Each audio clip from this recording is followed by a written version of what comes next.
The walls are closing in, wrestling fans. You can feel it in the air, that heavy, static tension that only comes right before a storm breaks. For months, we've watched a blue-chip prospect, a literal genetic powerhouse, spiral into a dark abyss of frustration and fury. We aren't talking about a losing streak. We're talking about a psychological collapse. Bron Breakker, the man who was supposed to be the undisputed future of this industry, is standing on the edge of a cliff, and tonight on Wrestling Apocalypse, we are breaking down the moment he decided to jump. But he didn't just fall alone. He reached out and dragged the general manager, Adam Pearce, right down into the fire with him. This isn't just about a disgruntled employee and a boss. This is about a man who believes his career is being sabotaged by the very person hired to protect it. Close your eyes and picture the scene. The Raw after a grueling premium live event. The locker room is a mess of ice packs and tape, but one room is silent. Bron Breakker is sitting in the dark, staring at a monitor.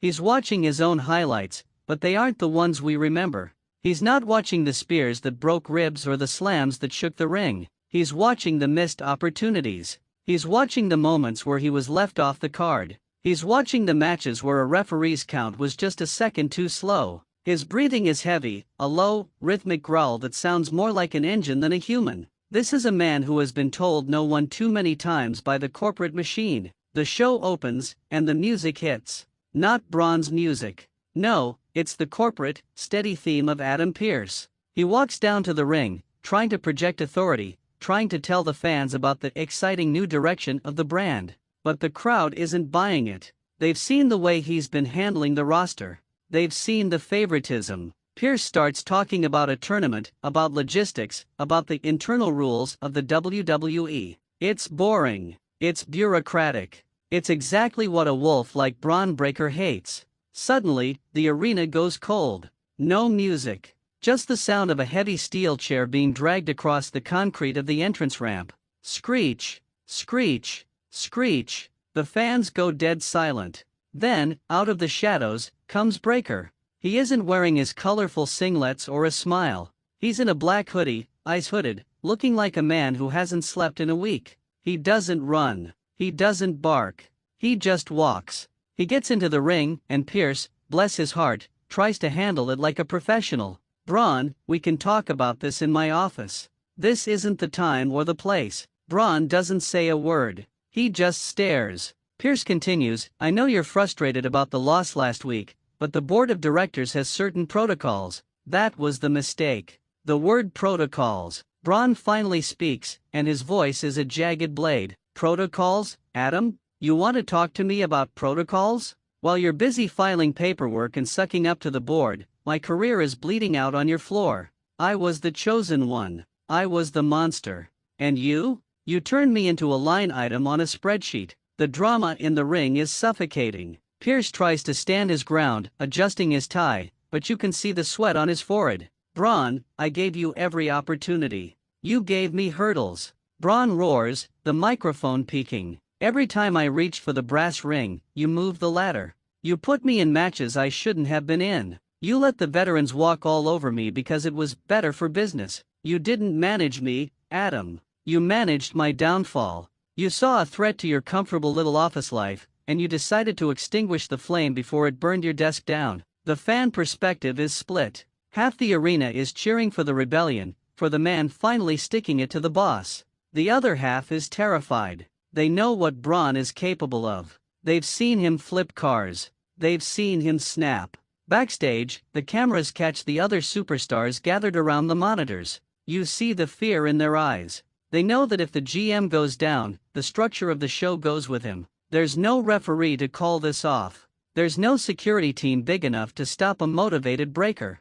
Pearce tries one last time. Bron, if you lay a hand on me, you are suspended. Indefinitely. You'll never see a wrestling ring again. The silence that follows is the scariest part of the night. Bron lowers the mic. He tilts his head. A slow, terrifying smirk spreads across his face. Adam, I'm already in a cage. What's another lock on the door? And then, it happens. The wrecking begins. It's not a wrestling match. It's a dismantling. Bron doesn't hit a move, he hits a person. He grabs Pearce by the lapels and tosses him into the corner like he's made of straw. The sound of Pearce's body hitting the turnbuckle is sickening, a dull thud that echoes through the rafters. Security floods the ring, but it's like throwing toothpicks at a landslide. Bronn is a whirlwind.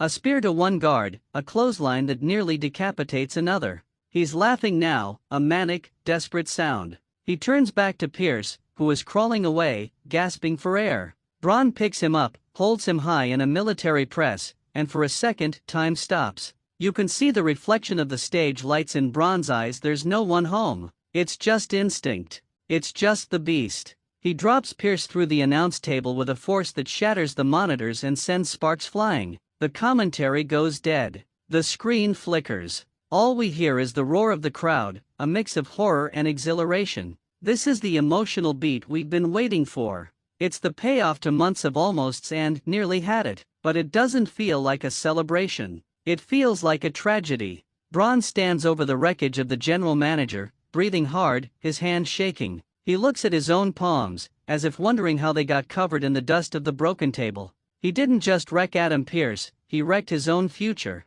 Or did he? In the aftermath, the fallout is catastrophic. The show goes to black with images of medical personnel rushing to the ring, while Bronn disappears into the crowd, a ghost in a black hoodie. The social media world explodes. Is it a work? Is it real?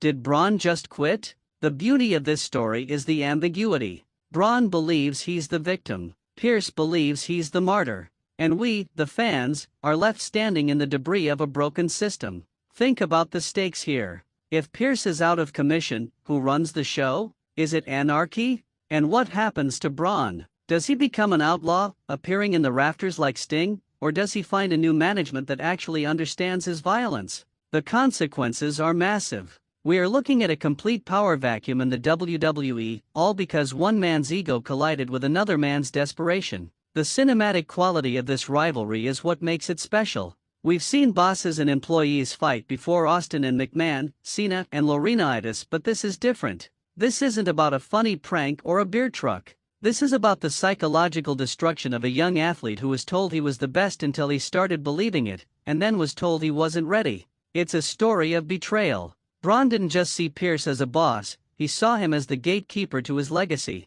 And when the gate stayed shut, Bronn decided to burn the whole house down. As we look toward the next few weeks, the tension is only going to ramp up. There are rumors of a security lockdown, whispers of a lawsuit, and the looming threat that Bron Breakker might show up at any moment to finish what he started. Every time a door opens backstage, the cameramen flinch. Every time there's a flicker in the lights, the fans expect a spear out of nowhere. This is the apocalypse we talk about on this channel. The total breakdown of order. But let's talk about the human element for a second. Look at Adam Pearce's face in those final moments. That wasn't just wrestling selling. That was the look of a man who realized he had pushed a lion too far.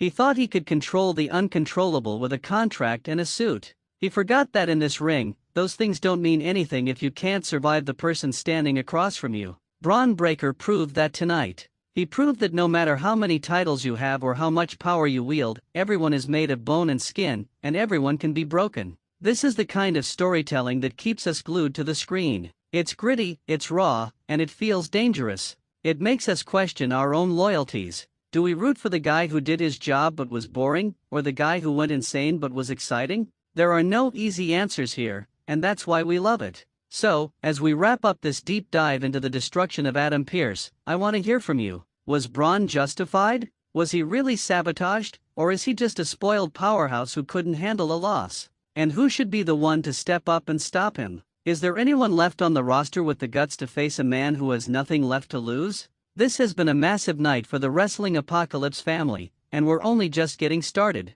If you felt that spear in your own ribs tonight, if you felt the tension in that ring, then you know why we do this. We live for the moments where the script gets torn up and the real world bleeds into the squared circle. Before you head out, make sure you hit the like button to support the channel. It helps us keep bringing you these deep dives into the heart of the industry. Drop a comment below with your Bron Breakker verdict. Is he a hero or a villain? And if you haven't already, subscribe to Wrestling Apocalypse and join the army. We are tracking this story every single hour as it develops. You don't want to miss what happens when Adam Pearce finally wakes up and decides how to retaliate. Would you like me to keep you updated on the breaking news regarding Bronn's potential suspension? We'll see you in the next one. Stay wild, stay loud, and remember the apocalypse is just beginning.